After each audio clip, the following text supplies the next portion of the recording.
Breeze Nation, what is good? It's your boy Pat the Designer back at it again. We got kind of a squad in the building.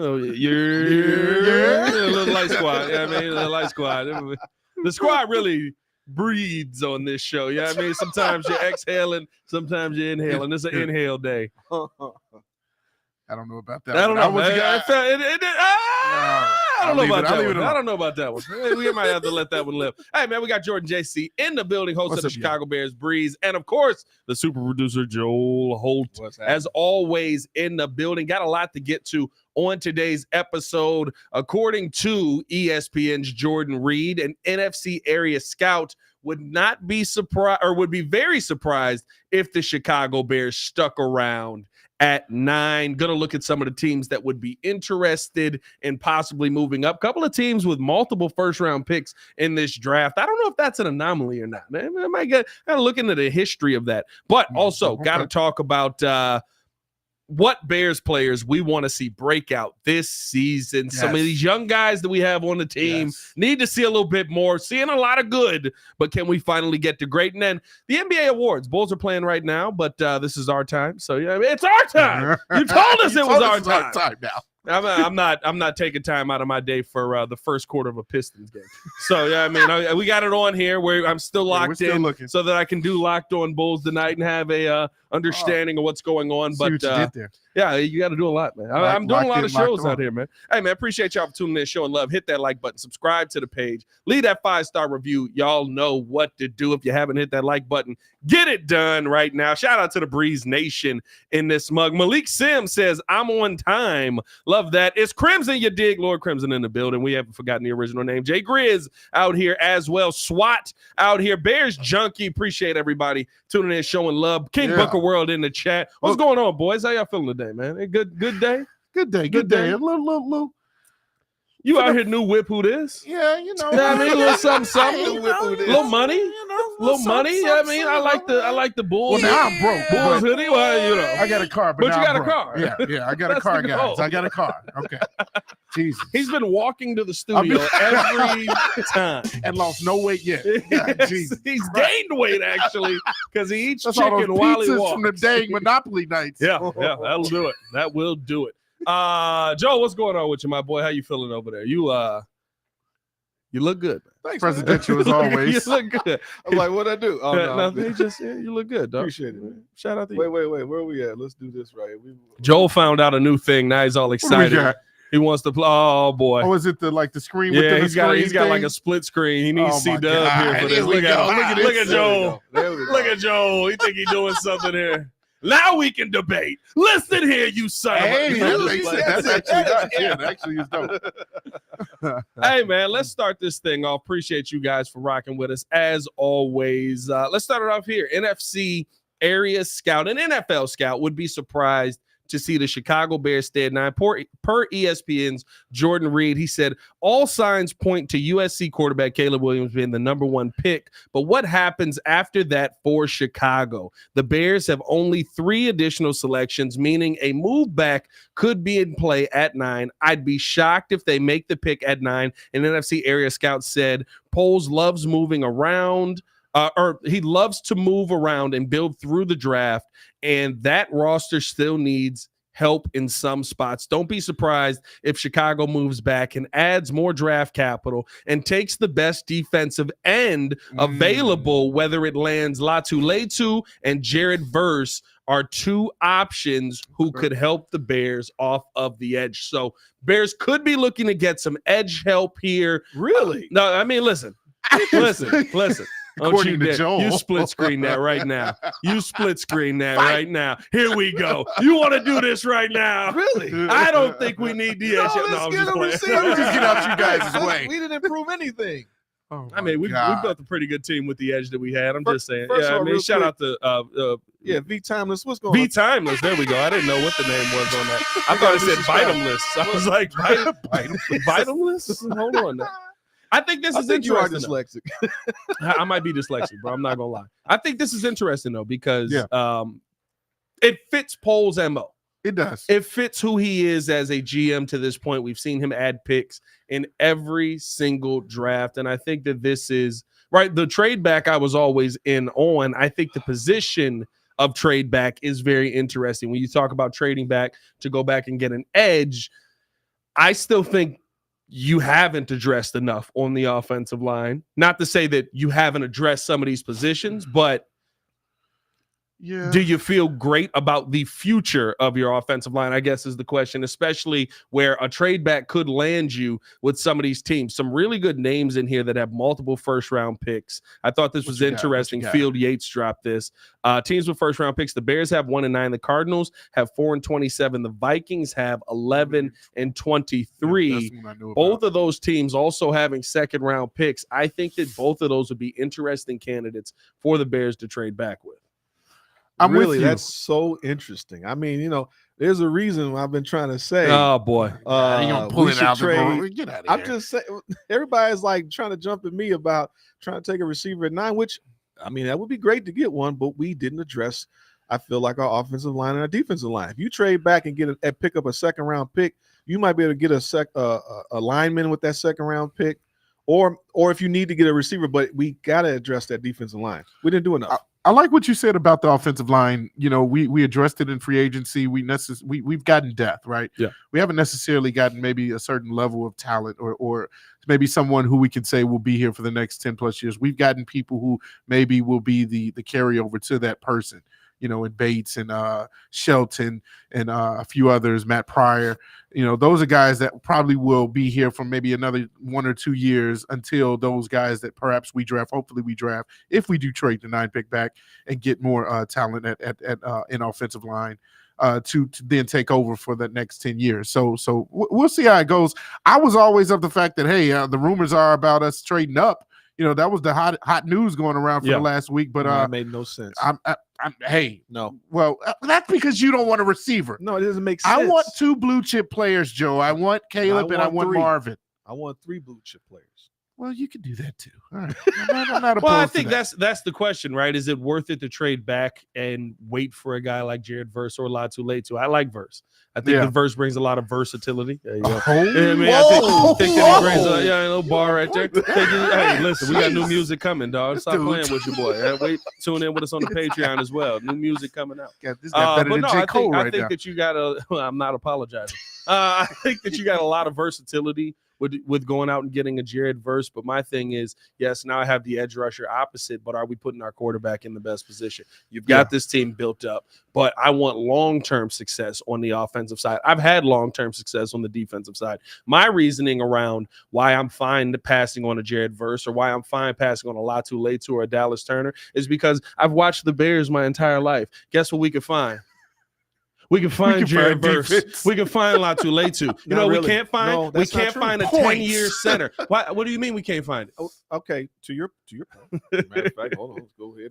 We split screen. Here we go. Here comes the fight, baby. Fight, we got double Joe. That's too much Joe. To your point, I'm not saying that we have had issues of sustaining and drafting in succession.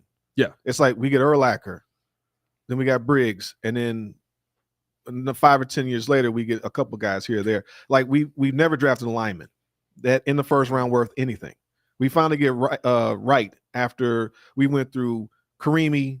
Talk about offensive line. I'm saying offensive line, defensive line. I'm saying even defensive ends. Like we got Alex Brown. We drafted Tommy Harris, but he wasn't first round. He wasn't the first round. He wasn't first round. He wasn't the first round. He wasn't the first round. Yeah. Yeah, he was the first round talent. Then years later, it's Eddie Goldman. Like we were not able to, especially after Tommy left, we were not able to like replenish that for some years. Yeah. And so it hasn't been consistent. So it's still about hitting on your picks regardless. And my thing is that if Verse is there as a true like first round, when's the last time we drafted a first round defensive end? I think it's been linebackers. Way back. It's been mostly linebackers. I don't remember us drafting a defensive end. And actually, it's been all linebackers. It's been Urlacher. We've signed most of our defensive ends, right? We signed Julius Peppers. We signed. We traded for Khalil Mack. We drafted Mark Anderson. Yeah, no, that's true. He's right. Leonard Floyd. No, he was more of a linebacker, even a 3-4. No, Leonard Floyd was a defensive end. He was a 3-4 outside linebacker. He weighed 230 pounds. Like he was a little not a traditional. Yeah, he weighs just as much as Jared Verse. I'm almost as no, Jared Verse is like 250 something. Matter of fact, I almost weigh as much as yeah. Well, no, I think the thing is though, right? Like he's an edge for that defense, right? Khalil Mack was an edge in Vegas, or was it Vegas, or was he a part of Oakland? It was still Oakland. It was still he was an edge in Raiders, Oakland. Yeah. Who? Khalil Mack. Right. He was a defensive end in Oakland, 3-4, but he came here. We never drafted anybody. No.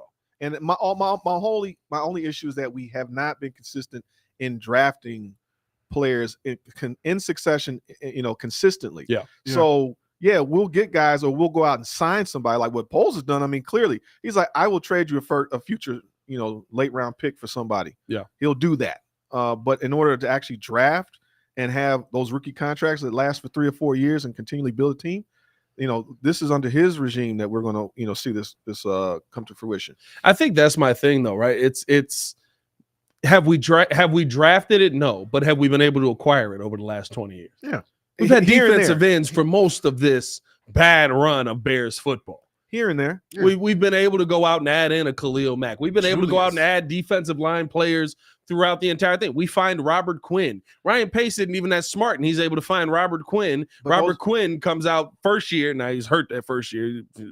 Jesus, dude. Yeah. Like just signing hurt guys left and right. Well, and then the second year, right, he ends up going, what was it, 18 and a half sacks? Right, ends up breaking the record. Yeah. And Poles got rid of him right on time, baby. Get this dude up out. Fourth round pick. But the whole point is that we're not getting guys that last for 10 years. Yeah, we get Julius Peppers, and he leaves and goes to Green Bay after 4 or 5 years, and he goes and wins a championship. Yeah, but Julius Peppers left because we weren't at a point where we could commit anymore. Understand, or where we could compete anymore. But at his age of where he was still very productive in Green Bay. Yes, and he was able to play a 3-4, and and he could have finished his career with us if we were a competitive team. That speaks more to the Bears than it does Julius Peppers. All I'm getting at is that we didn't draft guys that we have a 10-year starter from a defensive end perspective.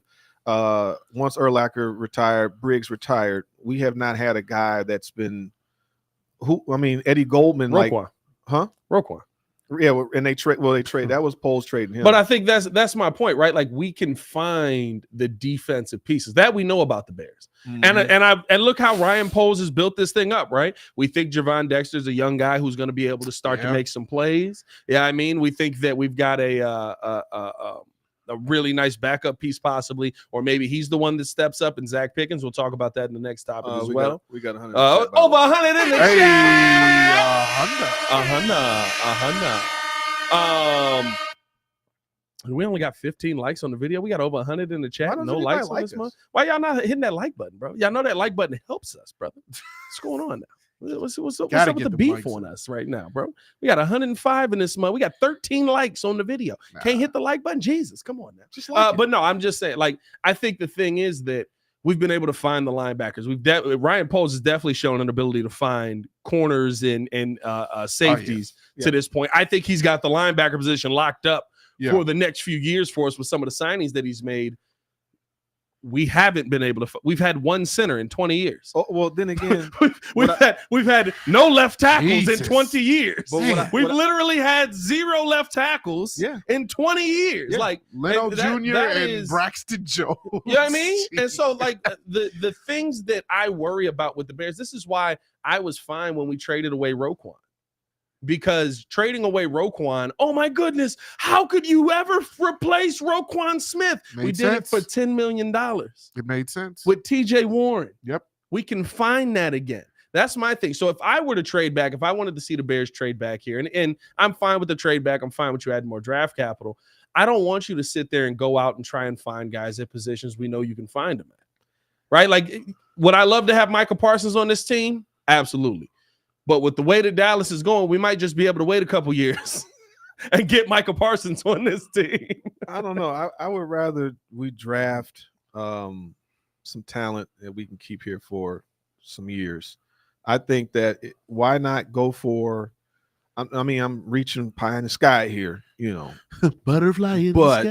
Like come on, like a Nick Bosa type, now he was taken second overall. Who? Nick Bosa, I think he was. Nick Bosa, yeah. Bosa was Joey, and then Joey was taken pretty high too. For him. And Bosa boys are different. TJ Watt was a later round pick for Pittsburgh. He was. But like, why can't we get one of our premier edge rushers? Because with Montez, he's not going to be here forever. He's 26.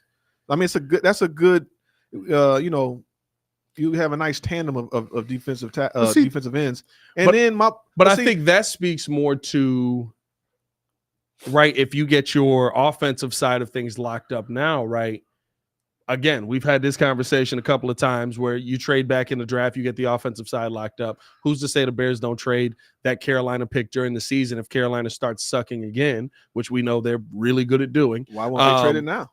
That second round? Because I'm saying you could trade that second round pick for a veteran like he has the last 2 years. Why not? Why they have an extra second round pick? Why wouldn't they not? I think they trade down from 9, and then they can also package where I think they're trying to go all in this year. Right?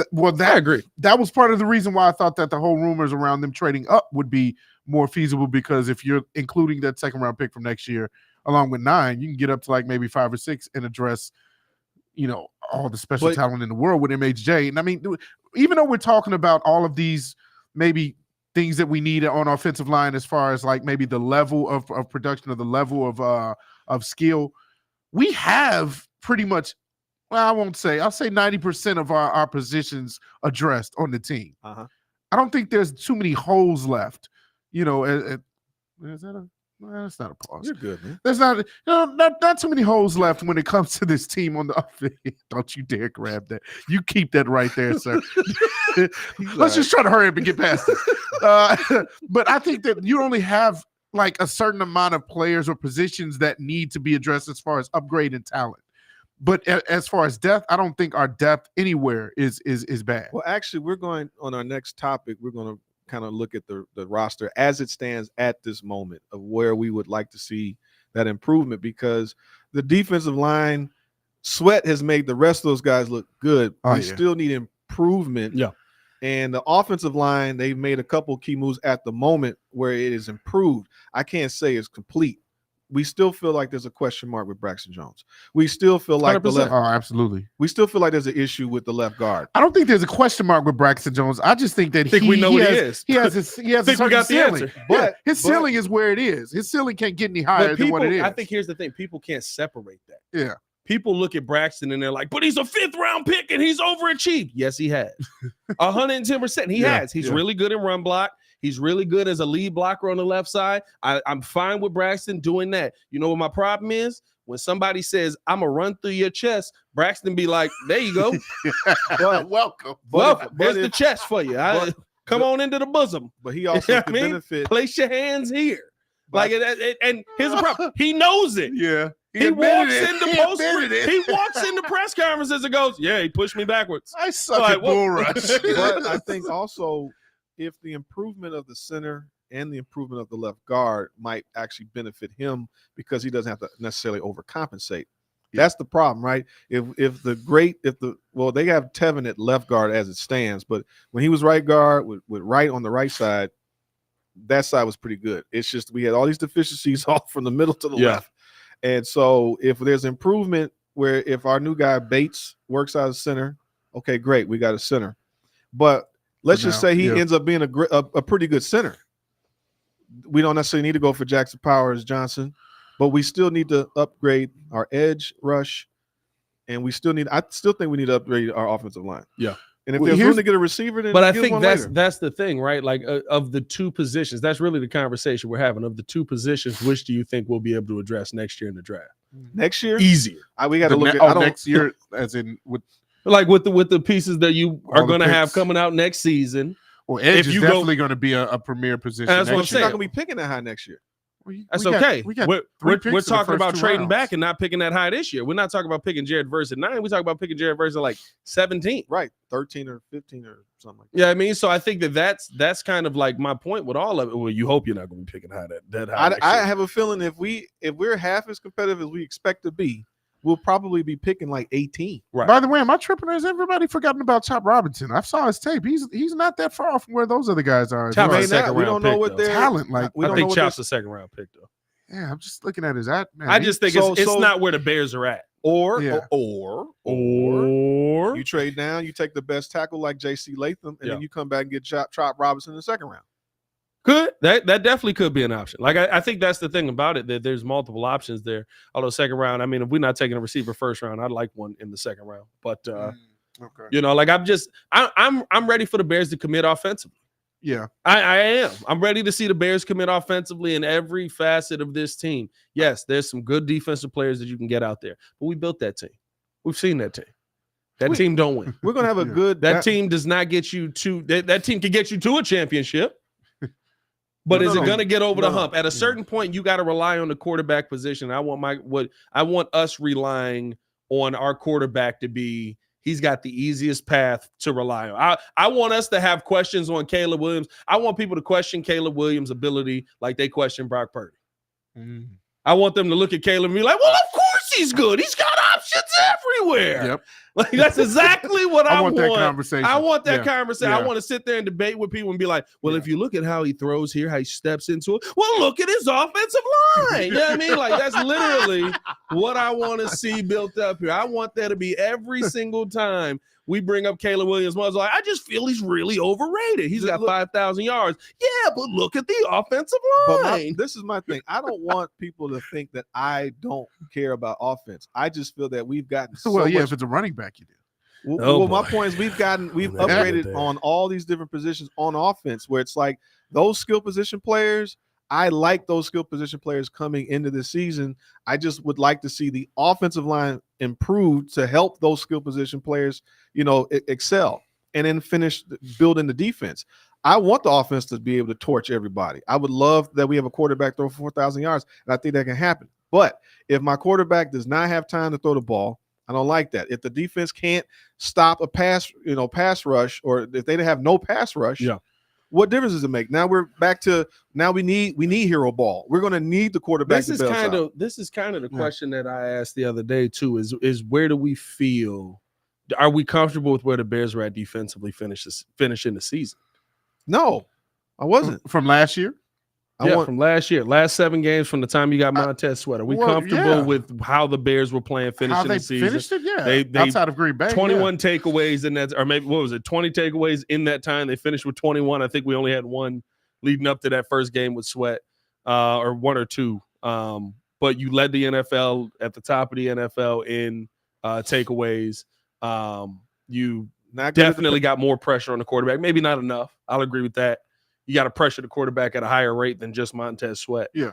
But I think that's where Javon Dexter comes in. Shout out to Mike Davis. To me, he understands me. That's where you see the impact of just one player. In the talent level of Montez Sweat is everybody else got better, not just on the line, but from the linebackers to the cornerbacks. Like they feed off of each other. It was just cohesive after, in the latter part of the season. Yeah. And so now when we made those upgrades with, at safety with Kevin Byard, who I think is going to be, well, listen, he's healthy and he tackles better than Eddie. Yeah, he's healthy and he tackles. Oh my God, yes, so much better. No disrespect to Bojack. We loved you when you were here. Not disrespecting Bojack, but my goodness, you never tackle. Please, but I just think with the few additions we already have had over free agency, it makes all the sense in the world that we do need to kind of focus on offense. That's for me.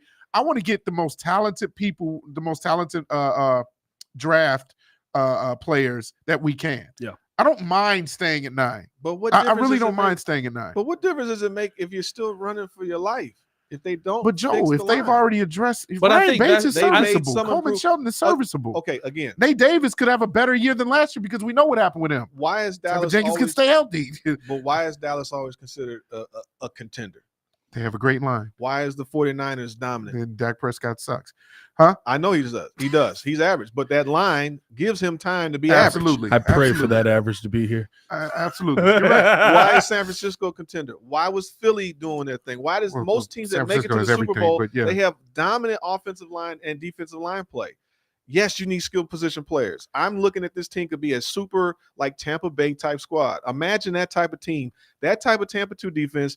And then you got skill position players like they had Mike Evans, they got Fournette, they had AB, of course they got Tom Brady. That is a super team. Yeah. They're going nuts. That's the type of team I think we can have because we have all those skill position players. We just have not fully got that line right where we can really dominate.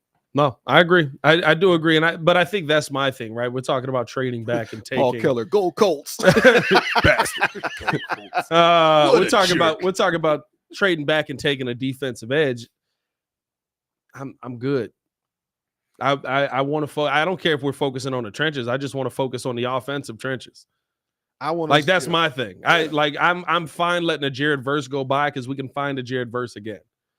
Jared Verse is appear in the NFL. Jared Verse is not an anomaly of a player. He is. If he were, he would be at the top of this draft, not at the end of the first round. Not to say he's going to be a bad player. I don't know. I think he's going to be a really good player in the NFL. But I can find another Jared Verse. Yeah, I agree. Am I going to find another center that everybody believes is going to be a first round center? No. We started off talking about center as people literally going, "There's no way anybody takes a center in the first round." Okay, SWAT. First of all, okay, fine. How about this? No, he was like, and them teams still haven't won. I just said Tampa Bay. So they won. I mean, Tampa Bay won. Let me go with Kansas City. They had a great offensive line till they got old, and then they had a good defensive line with Chris. Yeah, I don't know about that. No, wait a minute. You mean to tell me what offensive line? When Mahomes' the first Super Bowl they had, those guys they're all gone now. Eric Fisher, I'll allow that. That was a good offensive. And then line. I don't know the if defense was also dominant too. But now Chris Jones. If we had Chris Jones on our defense, I think it changes everything. Yeah, no, he's a game record. No, I agree with that. I just think that there is I'm more confident in finding a Jared Verse than I am a JPJ. I can. Yeah, I mean, I like that's my thing. I understand. I just want to see us build this offense out, and there. I mean, I'm more confident in us literally finding a player that we'll look at the end of the year in the 5th round and go, his numbers comparable to Jared Verse. We've been that forever. We got.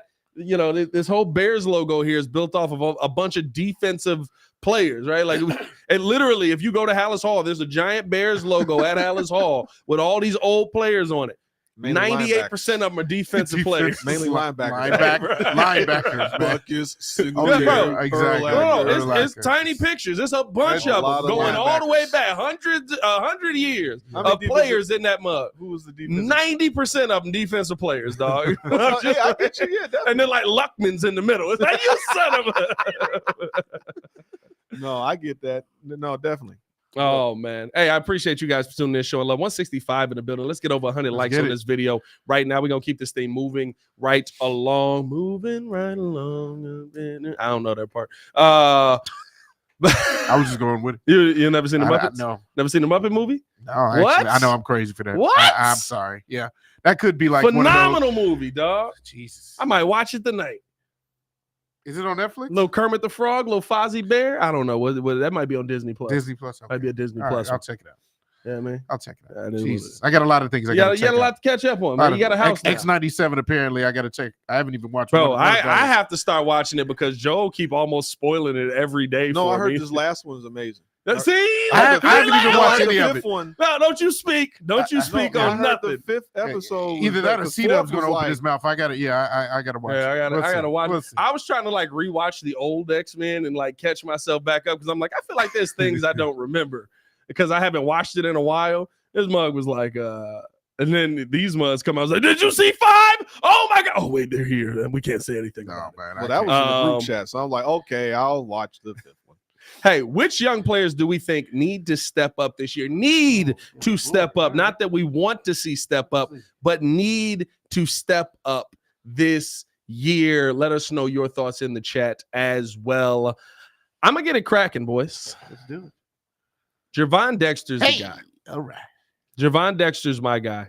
That's my guy. Montez Sweat. That's my guy. We can all have the same guy. Okay. We can talk about different guys in here as well. But I think with Javon Dexter, hey, that's crazy. Yeah, that was crazy. Yeah, I'm gonna have to go ahead and do that. Yeah, that's in the air. You said that. That's crazy.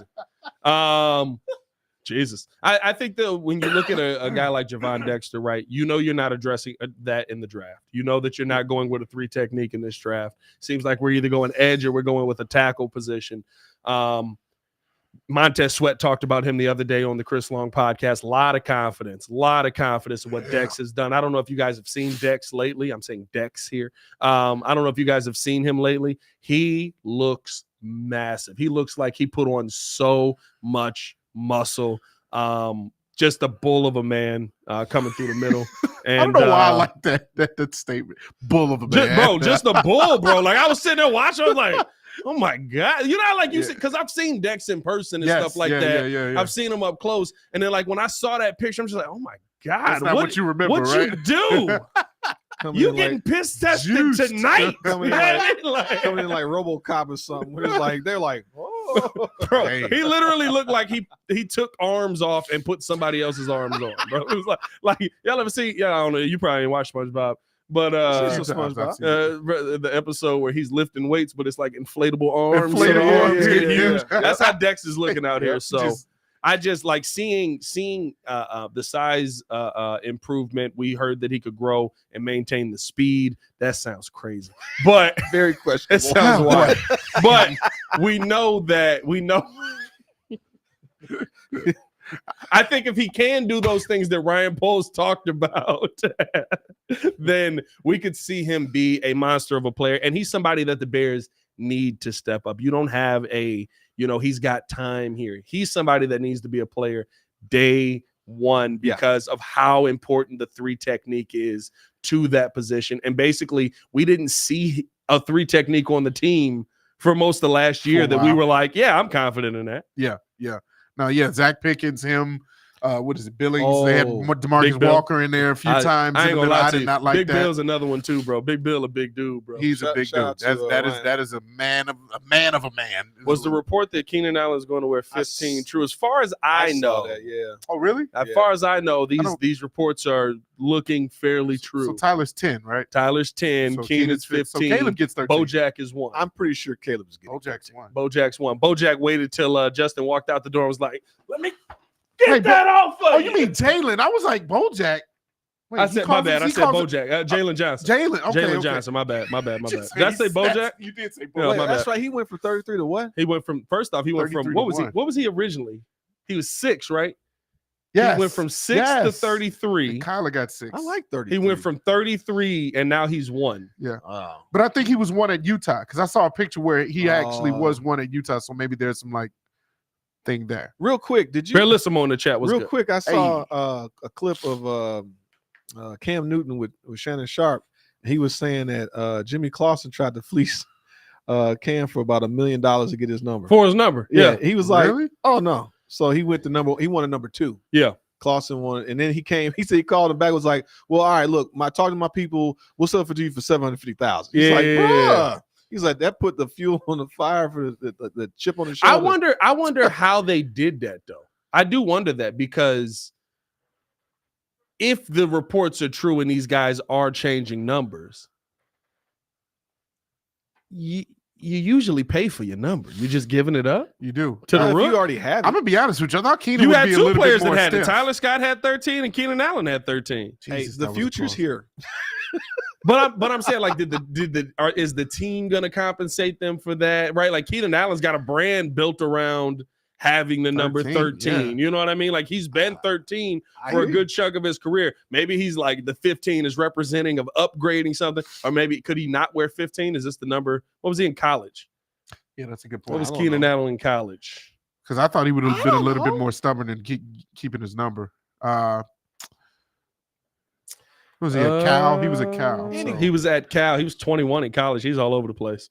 He was 21. So maybe he just couldn't wear his number. Can he not wear 21? What is 20? Who's 21 on our team? Well, back to 21.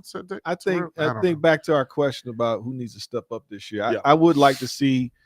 I mean, the obvious ones is Dexter. I think then I would like to see the depth of our receivers, where they're contributors. Because Tyler Scott, I would like to see him a little bit better. And actually, Roshan as a backup to DeAndre.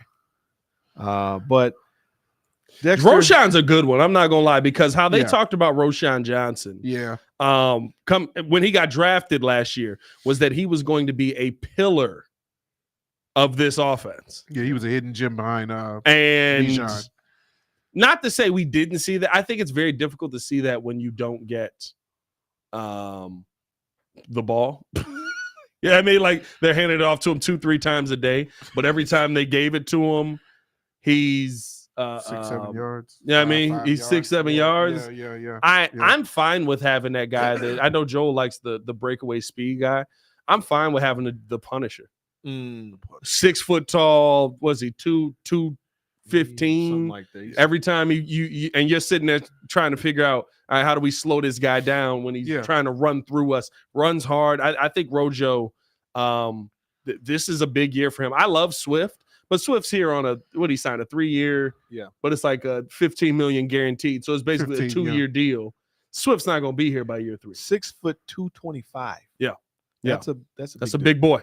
I need to see some of that on the field this year. You think he's going to get enough of a chance though? I think Khalil Herbert better start brushing up on his punt return skills. No, I think what ends up happening is Swift was going to get you the breakaway, like get you a big gain, and once we get to the red zone, there's a little bit of that goal line play, like they're going to swap that out. But yeah, that 6 foot 225. If he's not even bigger, working out because I think he's your backup back this year.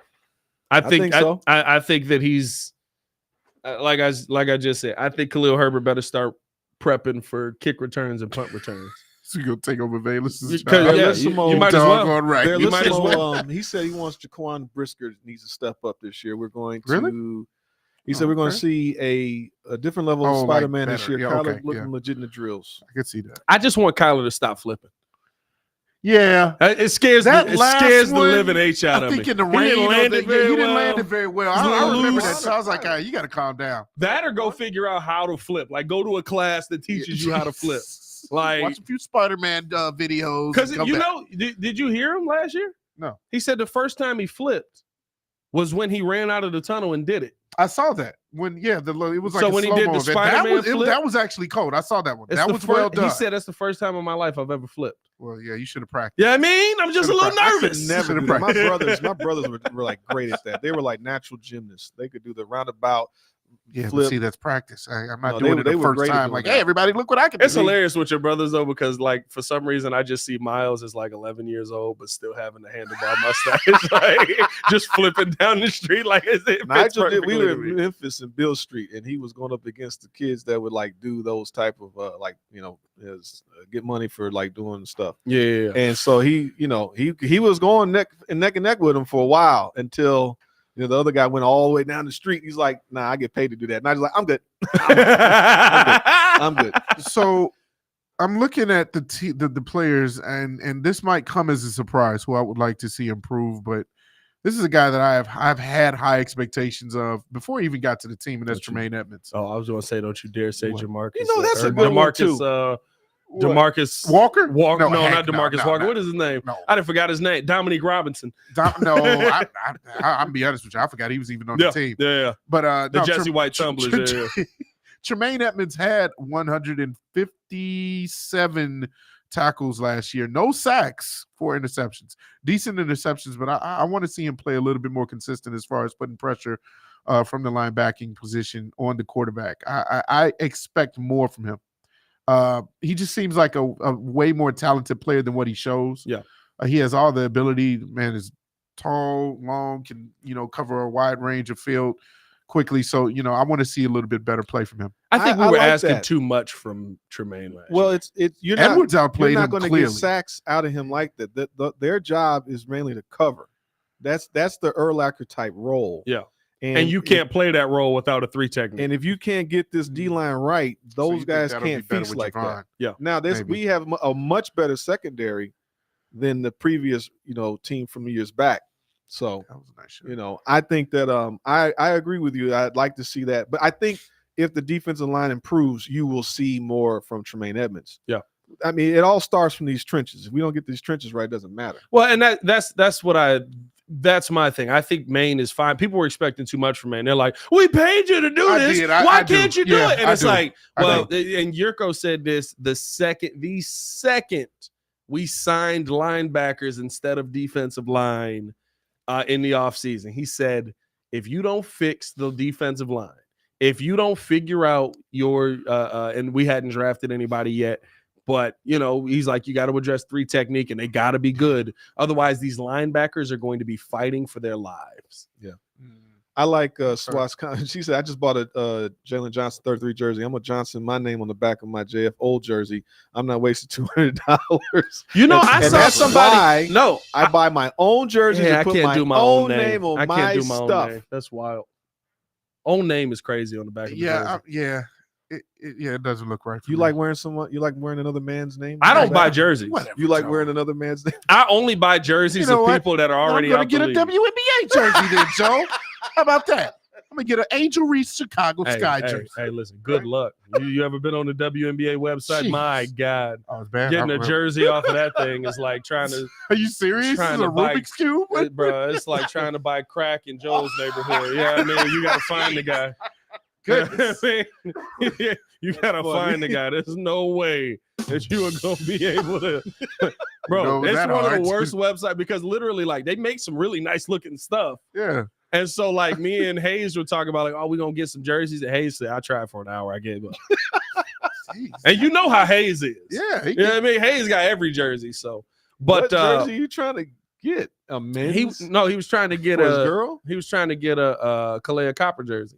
For I mean, they sell men's jerseys just because it's the WNBA. You know, they sell women's jersey for the NBA, Joe, right? Like, you know, that's how it works. So they're not just they just make them bigger. I'm sorry, I never looked it up. That's hilarious. Oops. He's like, how would you buy a men's jersey for the WNBA? they just put it on a men's jersey. It's just different colors. Yeah. You know what? I learned something today. Oh my God. Jesus, Joe. Joe's gonna be so mad when the WNBA starts taking over his TV because Muzz are gonna actually be paying attention to Caitlin Clark. You know, they rented out is it the Colts Stadium? I think they rented out the Colts Stadium for when they rented out the Raiders Stadium for when Vegas plays Caitlin Clark. Really? Because they know it's gonna be that many people there to watch it. I mean, good for them. It's that Bill Burr joke is hilarious where it's like, look, you all are mad at us. If the women actually support that sport, then don't get mad. If they can make that money and fill the seats, good for them, because that's been the issue, right? Attendance, which brings in ticket sales and all that type of stuff. So if they can get that, that'll definitely skyrocket. I think that's I agree with Joel on that point, dog. Like, listen, hey, you ever been to a WNBA game? Yeah. Who's there? Me. Men with daughters. That's what men with daughters. I thought you meant the attendance level. Yeah. Men with daughters are like Hey, 200. Every time I go to see the Chicago Sky play, it's men with daughters. It's a great game. No, it is. Like, I go there and I watch it and I'm just like, it's like 5 Kyries on the court. Well, look. Like, because everybody's just ball handling. Hey, yeah. Now, when Juju gets to the league. All right. Yeah. Okay. I'm there. That's Juju. Jesus Christ. Calm down there, Joe. Let's finish it out here. We already talked a little bit of basketball. Let's finish it out talking about some of these NBA awards that we got going out here. Let us know in the comments on both of the topics that we've had. Do you like that the Bears are thinking about trading back at 9? And do you feel like, or which young player do you feel like needs to step up? Let's talk about some of the NBA predictions, guys, because, I mean, listen. The awards are going to get interesting this year. Kobe White, our own Kobe White, may be in line for most improved player this year. He's got some tough competition, but he may be in line for most improved player this season. When you look at the fact that he's now broken the single season record for the Chicago Bulls shooting the 3 ball. 205. Hopefully we continue to build on that as he continues to break that record, breaking Zach LaVine's previous record of it. We know the improvement in scoring that he's seen this year. But let's run through some of these NBA awards. Let's get some thoughts on who we feel should be in the running for these awards. Let's start it off real easy. NBA MVP, boys. Who you got? The guy should have been up for the 4th in a row. Nikola Jokic is ridiculous, bro. Did any of y'all watch that game last night? No. Minnesota versus Denver. Oh my goodness. You would think that Rudy Gobert is not a 3-time defensive player of the year. Really? He made Rudy look useless. Really? He made him like it was, and it's not him shooting threes. It's not him throwing floaters. It's not him throwing. He made Rudy look like a child going to the rim. He went 16 for 20. Jesus, what? He put up 41 points effortlessly. Good Lord. And listen, I'm here. I'm gonna be real with you. The names that are in the running right now: Luka Doncic, of course, Shai Gilgeous-Alexander. I think some people want to throw Jason Tatum in there, but I don't think he's top 3 in the MVP just lost voting 20 people right now. It is what it is, man. We got to talk about it. We got to talk about it. Yeah, man, it happens. But my God, dude, like watching Nikola Jokic. There needs to be a conversation had at some point. Maybe if he is able to get another championship, if he's able to get another championship, there needs to be a conversation at some point on, is he the most skilled big man we've ever seen in the NBA? Right, okay. Yeah, I can't go best big man yet. I can't go best big man yet just because his career's not over. I want to see kind of where it lands. But I mean, you might be able to go best big man if he wins his 3rd MVP. You might be able to go best big man if he wins his 2nd NBA championship and 2nd finals MVP. Like, how many dudes are we talking about that have been this dominant outside of like Wilt and freaking Bill? Now you got to go to the finals to get it done. But he's starting to put together a career of dudes that you're like, hey, man, like, there's not a lot of dudes that are doing this. I can't even think of 3 MVPs is insane. Yeah, and let's just be honest. He should have got 4. This should have been the 4th one in a row. But, sometimes it's the recency bias. It's politics. Yeah, you want somebody new in there. You're still trying to sell the league, too, if it's just always one person. Well, I think what's tough is the NBA doesn't know how to deal with where their 2 of their 3 top MVP guys are white. We haven't been here since 80s. The 80s. It was just Bird. But you know why Martin Jokic is so just, he's an anomaly to me, is because he doesn't beat you with, like, he's not Ja Morant. He's not one of these uber athletes. He's not Anthony Edwards, like the type of player. When we talked about, when we picked up Keenan Allen, we know Keenan Allen is somebody who's good for your footwork. He's going to give you that guy that gets separation, but it's not because he's an elite speedster. He doesn't have 4.3 speed. He's not going to beat anybody all the time. He's just cerebral, and his mind, he knows the game. He's like so a Tim break Duncan. you down. Like a Tim Duncan. He's like Tim Duncan. And that's how Jokic is. Because Yeah. when you look at him, he's like this lumbering dude averaging nearly a triple-double. Like, his IQ of the game is just beyond most people that are playing now, and that's why he's so special, is that he can just break you and make people like probably the DPOY look useless. Yeah, now that's an interesting one too. Go ahead, Joe.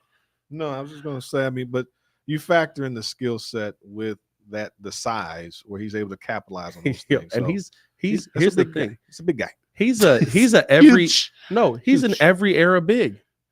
He can dominate the 90s. Oh, yeah. He's 290 pounds. Yeah. He is 294 pounds. Yeah, that's a big guy. And he moves. Yeah. Imagine, like, everybody always talks about, right, you do the matchups. Imagine Shaq having to guard him. No, it's not happening. Now, I'm not saying it can't happen, but, like, I mean, like, getting him to come out to the three-point line. It's going to be a lot of, like, hey, I'm going to put you on your bucket, fella. Well, if you let him play. You said what? If they let him play versus just, if it's ticky-tack. I mean, if he plays, even in the let him play era, Shaq gonna have to follow. They're both. I mean, but can he guard? Then him guarding Shaq though. Shaq is still Shaq is still strong. Shaq is still dominant. Massive, I'm not saying, and nobody's sitting here beating their chest for Jokic on the defensive end of the floor. Yeah, that's true. But Shaq's actually a little bit, and Shaq is actually a little bit. They have him 6'11", 284. That's prime Shaq. No way. Shaq was Shaq was 320 on the Lakers. No, this is Jokic, 6'11", 284. Shaq is like 7'1", 7'2", 300 and whatever, 323. I think he's a little bit bigger than 284, but they have him listed as 284. That might be last year's weight. I feel like he's heavier than that. I thought I just seen that he was heavier than that too. Had a few burgers. Yeah. Maybe just got a couple beers. Yeah. Big horse guy. Right, there you go. Yeah. Big horse guy. Maybe had a horse burger. Wow. I was going to say something, but that would have been wrong. That's crazy. Hey, man, let's go DPOY. We had our MVP. Let's go with the DPOY. Who's your DPOY this year? Go ahead, Jordan. I mean, it's the obvious one. Yeah, you got Rudy Gobert. Yeah, I'm going to go with Gobert. Yeah. Joe. What? That's an excellent choice there, Joe. I haven't watched a second of these guys. What are you talking about? What team does Rudy I did Gobert my play research. for, Joe? Minnesota. Oh, okay. What's the last name of the Minnesota team, Joe? The last name. I wanted him to say the full name. He was going to say like the Minnesota Bulls or something. The Minnesota Lakers. Really? Took it back there, Joe. First of all, I am a fantasy basketball champion, by the way. So I mean, I have not this year. Not this year. No, definitely not this year. But I did definitely play. I ain't gonna lie. I'm gonna throw a different name in there for y'all. Everybody going Rudy Gobert. Who you got? The young man Wemby needs to get it. Oh, Wembanyama. Wemby's averaging 4 blocks a game. What? Yeah, but I didn't know that. Victor Wembanyama is doing problem. masterful things on a basketball court. He's averaging 10.6 rebounds a game. He is averaging 21 points. He's averaging 3.6 blocks per game, 3.8 assists, so keeping that a little bit low. Yeah, Victor Wembanyama needs to be your defensive player of the year. Only player to block 10 shots in a game this season. Yeah, he also has a 10-block game. Yeah. Wow. Yeah. Okay. All right. Well, Wemby to me is might have sold me. And I think here's the thing. It's people aren't going to want to give it to him because he's a rookie. They're going to sit there and be like, do we want to do that? Also, they're not winning.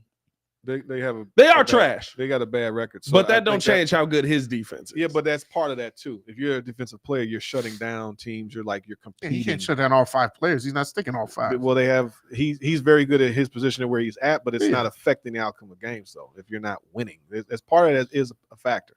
It does play a factor, and I think that I was sitting there.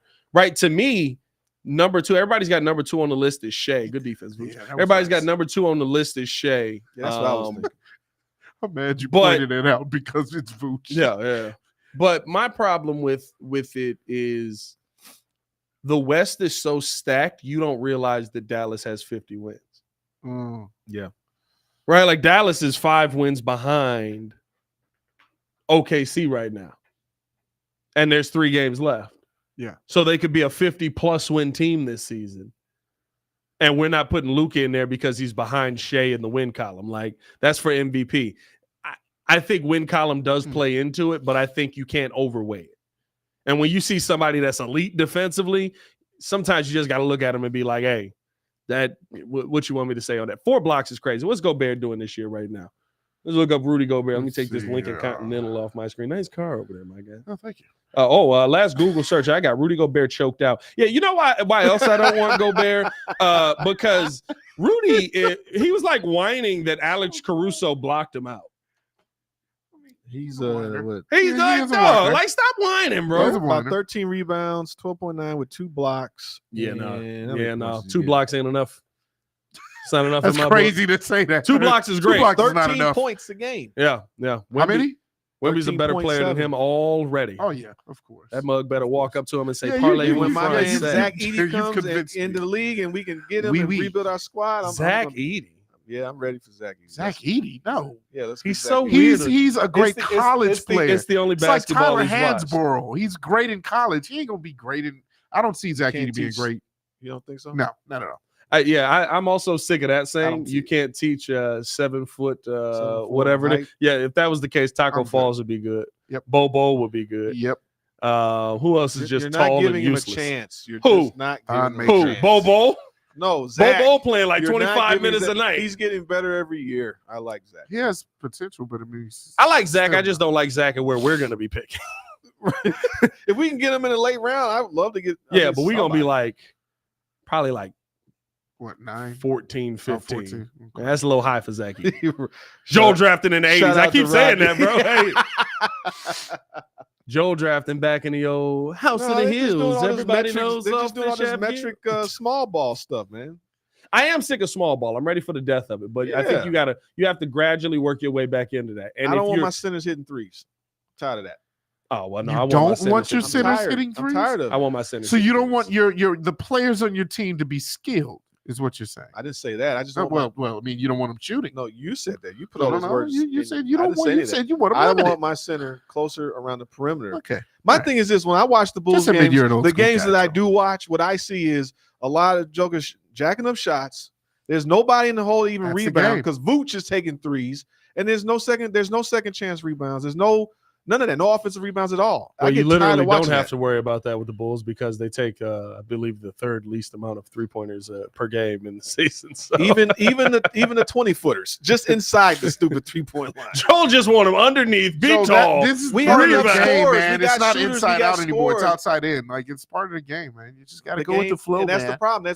That's why they said 50% of they've lost 50% of the fans in the NBA. Nobody's watching this game. Different times, man. Boring.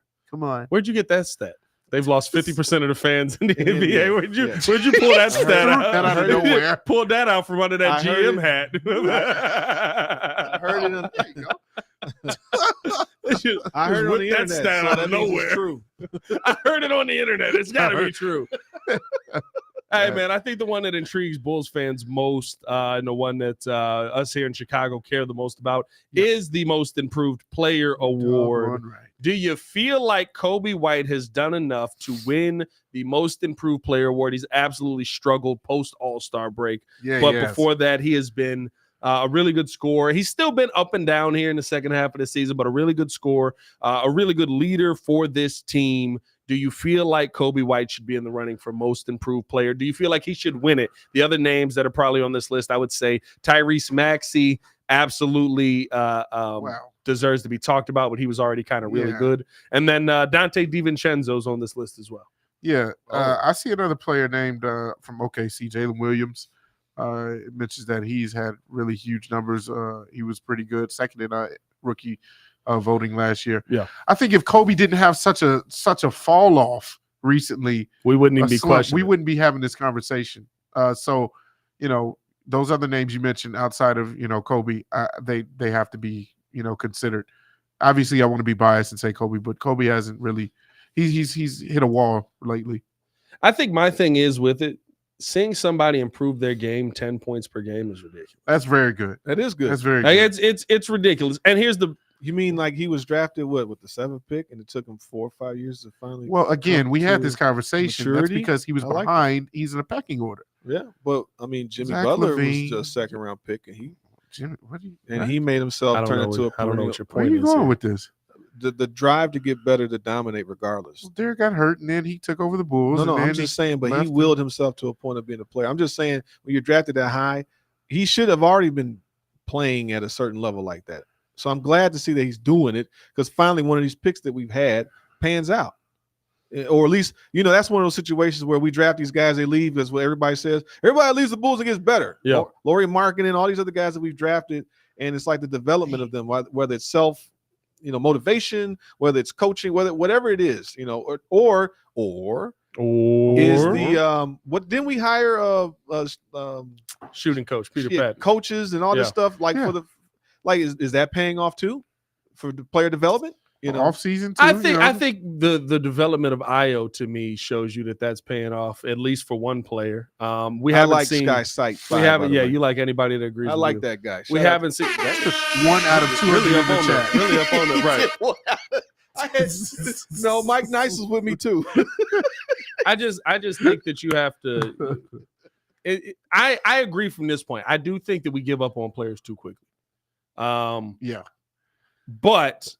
I do think that if players become stagnant, it's very tough to not do that. Man, I like Sky. And Coby White got to a point that he was stagnant. Yeah, we almost gave up on Coby. Kobe.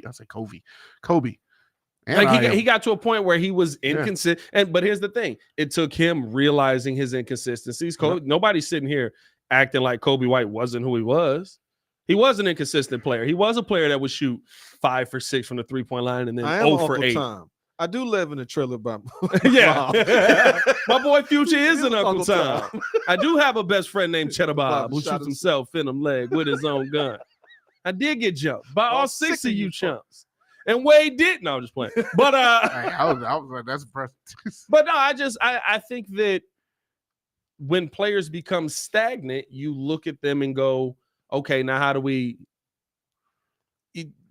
just wait for you to stop being stagnant, or is this just who you are? And I think that's really how we look at a guy like Patrick Williams.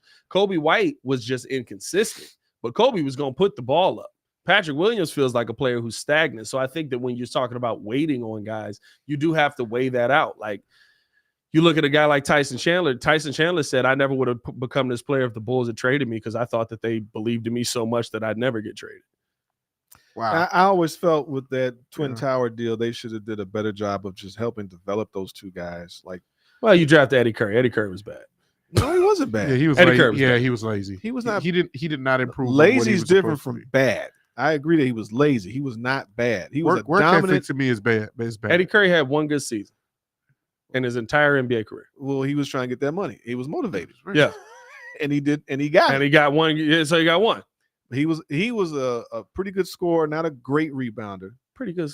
This man had no post moves. He's 7 feet tall and don't know how to do a drop step. Walking refrigerator. Don't know how to do it. I mean, like, nah, I'm good on that. Yeah. No, Eddie was. We're not going back to 2005, Joe. Let the year go. What happened in 05 for you, dog? He said, what happened? No. What happened for you in 05 No, that you cannot get away from these years? Yeah, I think there's certain variables that go into play into how a person improves. Like you look at all different sports. Like we could talk about even Justin Fields, briefly. Yeah. About how, okay, was it the team that really, mismanaged him and he didn't have enough talent around him, or was it him putting enough time in? You can see he's always a workout warrior. You can see him all the time doing that. But then were there other things that just kind of were at his detriment? Versus Kobe White, well, okay, was there a pecking order? You have players that this team was built around that were ahead of him in Zach LaVine, and then you brought DeMar DeRozan around. So could he just have not gotten enough touches, or and then on top of the fact that he was inconsistent those couple of years when he came into the league, there's different variables. Yeah, no, I think that, and I think that plays in with Kobe, and I think the thing with the Bulls too is you gave him too many safety blankets. There's too many guys who I don't have to take a shot. When P. Will has to shoot the basketball, and we're not sitting there talking about him not shooting the ball when ain't nobody to pass it to. Yep. Like, you want to have vets, you want to have good players, but you also don't want to sit there and be like, oh, this guy's, we don't need to freaking shoot the ball because I can just give it to DeMar. So I think that Kobe's done a really good job stepping up with his opportunity. I think the team has responded around him long enough. And I'm excited. I'm excited about. I think that he could get the Most Improved Player award this year, and he should get the Most Improved Player award this year. Although Maxey is making a very tough case because he has been very consistent down the stretch. So I am being biased. I don't think it's bias. He finally did what he was supposed to do. So that is improvement when you've been in the league as long as he's been, and to finally do what he's doing. That's great. Yeah. So no, I don't think that's a bias. Even from I've casually, paid attention to the Bulls this year, and that does mean something. That's high praise. There you go. Because I'm tired of the same. I'm tired of watching the same team. It's the same. It's the same coach. It's the same. Like, I'm watching the same result. I'm not going to sit here and get excited about knowing that this is a first round exit team. Oh, no one's excited. So that's why I'm like, I'm not going to sit there and act like, oh, there's hope. No, this team is exactly who they are. Yeah, I think it stops with Zach LaVine because they believed in him to be the guy, and I've never thought he was the guy. I think he was a good second, third option type of guy, but and it's been true. But it's come to fruition of what this team is. Now it also sucks that Lonzo gets hurt, so we never saw the full team be able to play at its full capacity. I think what's tough with all that, though, and me and my brother were having this debate today, is I feel like this team was the same even with Lonzo. They were more fun, though. You think so? Oh, absolutely. The numbers would tell you that. Absolutely. They were a 116 offensive rating. They were a 118 defensive rating. Guess they are today. It was just more fun to watch. Yeah. It was just more entertaining. But how do we know? Were they winning more? Sure. They were playing some bad teams. They were beating the bad teams. I love that. Now, the team can grow and it can turn into something different. But based on what we saw of that team, it was just more fun to watch. But how many games did they play? 35. 6 with Lonzo was 35. 35. Yeah. Like you're about to get halfway through the season. They're still growing and melding as a team. I think it would have been a little bit better than that. Listen, it could have gotten to that point. I'm not saying that it couldn't have gotten to that point. But when you start playing those better teams and your offense and your defense is just a one basket difference, guess what this year is? a one basket difference. That's why the Chicago Bulls have played 42 clutch games this year. Yeah. That's why they're always playing in clutch games. That's why you're only up by 8 versus the Detroit Pistons. I'm paying attention. Don't y'all sit here and be talking about Pat was still alive when the game was on. Shut your mouths right now. But no, I think that I love the development of Kobe, but I do think massive changes need to come to the Bulls. And I think that it's good that you got it with Io and with Kobe in there. Let's finish it off with this one, man. Last 2. Rookie of the year. Wemby all day. It's tough because Chet's having such a good season. But hits his second. Is he considered a rookie? This is his Blake Griffin rookie year. He broke his leg last year. Yeah. So, but Blake won rookie of the year that way. It's Wemby all the way. It's Wemby. Man, Chet is definitely second. But you talking about 4 blocks a game? Chet's like 2 blocks a game. Like 16 points. Yeah. It's Wemby all day. But then when does winning come in? Chet's contributing to winning. He's a major piece on a winning team. With an MVP, that's also different. Like player. Yeah, but he's a major reason why they're like if you take Chet off of that team, not to say they stop winning, but it definitely makes it harder. A few losses. Yeah, I mean, it's Wemby. He's the new face of the league. This is the face of the league right here. Yeah, they're gonna give it to him the same way they gave it to LeBron. Yeah, but the argument should be there. Carmelo. LeBron shouldn't have won Rookie of the Year. You don't think he should have won Rookie of the Year? Carmelo Anthony took his team to the playoffs. Yeah, it was all scripted. Carmelo Anthony had his team as what were they? The 6th seed in the West? Yeah, he was. Carmelo Anthony absolutely should have won Rookie of the Year. That was a great draft. That was a great rookie class. And we missed Wade by freaking Toronto messed that up for us. No, they didn't. Yes, they did. We messed it up. No, they took Chris Bosh. We messed it up. We could have traded with Miami. We didn't want to give up on who's the 2 guard we had that year. Then. Well, Kirk Heinrich? No. Kirk wasn't there. We drafted Kirk that year. Yeah, you're right. We had who was the 2 guard we had on the team? Marcus Pfizer. We had Marcus Pfizer. And he was a power forward. I tweet. We had Marcus Pfizer, and the Bulls were like, he's finally gonna hit, and they wouldn't trade him to go get freaking the pick that turned into Dwayne Wade. They wanted the pick in Pfizer, and we could have got D Wade, and D Wade thought they was coming to get him. That's so terrible. That's just a travesty. One pick ahead. Marcus ahead of us. Freaking Pfizer. One pick ahead of us. No, but Toronto taking Bosh because according to Pat Riley, he wanted Bosh. Toronto takes him, which makes them look at Wade. Wade was supposed to fall. It was going to fall to us. But they wanted, like, you could have just got him. You held on to Marcus Pfizer. Hey, guess what Marcus Pfizer's best play is? Nobody knows. I was about to say what. Nobody knows. Let's take another power forward, even though we got Elton Brand. Let's take another power forward. Marcus Pfizer, kiss my left. Hey, man, we appreciate y'all for tuning in, showing love. Hit that like button, subscribe to the page. 6 man of the year. 6 man of the year. We ain't got so bad he forgot the next thing. Who y'all doing for 6 man of the year? Who cares? Nas Reed, Malik Monk. Nas Reed. There you go.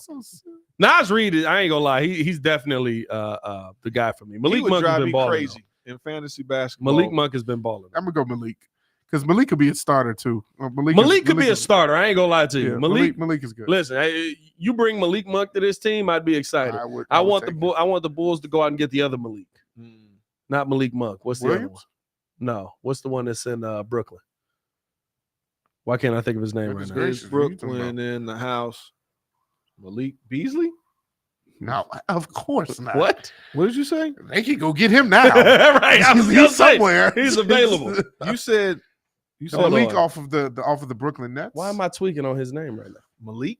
Yeah, I'm gonna be honest with you. I'm not sure exactly who you're talking about. Williams? I don't know. Yeah, I know who. Malik Williams is the defensive guy. guy. My bad. I went Malik. Mikal Bridges. Mikal Bridges. Yeah. There's a double Mikal, isn't there? Double Mikal in the NBA. Shout out to Dan Tanner.